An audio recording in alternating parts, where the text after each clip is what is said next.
जय हिंद दोस्तों। क्या नाग नागिन सच में बदला लेते हैं? हमने बचपन से सुना है कि अगर नाग को मार दिए या नागिन को मार दिए तो कहते थे कि उसको मार करके जला दो या उसकी सर कुचल दो। इससे अगर हम सर नहीं कुचलेंगे तो नाग या नागिन जो भी उसका जोड़ा है वो आएगा, आकर के उसको देखेगा, उसकी आंखों में हमारी फ़ोटो छप जाती है और फिर उसके बाद में वो बदला लेता है। फिल्में भी बनी हैं इसमें। पर जो हमारे पूर्वज थे, पूर्वजों ने ये सब इसलिए कहा, हम लोग उसको गलत अंधविश्वास से लेकर के जोड़ लेते हैं और उसको हम भ्रांतियां मन में पाल लेते हैं। नाग या नागिन या कोई भी सांप को अगर मारते हैं, अगर वो जहरीला है तो उसको इसलिए जला दिया जाता है क्योंकि उसके मुख में, दांतों में जहर तो होता है। धोखे से अगर पैर पड़ जाए और अगर उसके दांत धोखे से लग जाएं तो वो जो जहर है उसके मरने के बाद भी वो लग सकता है। और कई बार ये होता है, हमने देखा होगा, आपने यूट्यूब में देखा होगा, चाइना में कोबरा को खाते हैं, सांप को खाते हैं। उनने गर्दन काटे, गर्दन काटने के बाद में जिसने, जो बेचने वाला, मांस काटने वाला था, जो सांप को काट के बेचता था, उसकी गर्दन कटी हुई रखी है, लेकिन उसके 1 घंटा बाद में वो जब उसकी गर्दन को उसने छुआ तो उसने गर्दन ने उसको काट दी। क्योंकि सांप जो रहता है इतने जल्दी मरता नहीं है।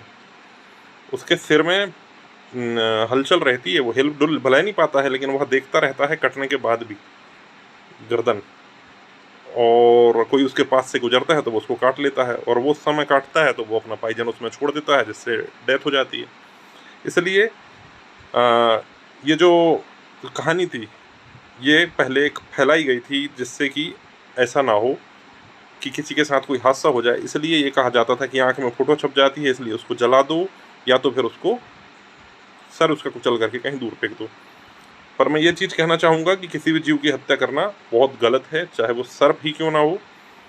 और प्रकृति ने बनाया है तो प्रकृति ने इस संसार में जो भी जीव बनाए हैं, जो भी पेड़ पौधे बनाए हैं, अनावश्यक कुछ भी नहीं बनाया है।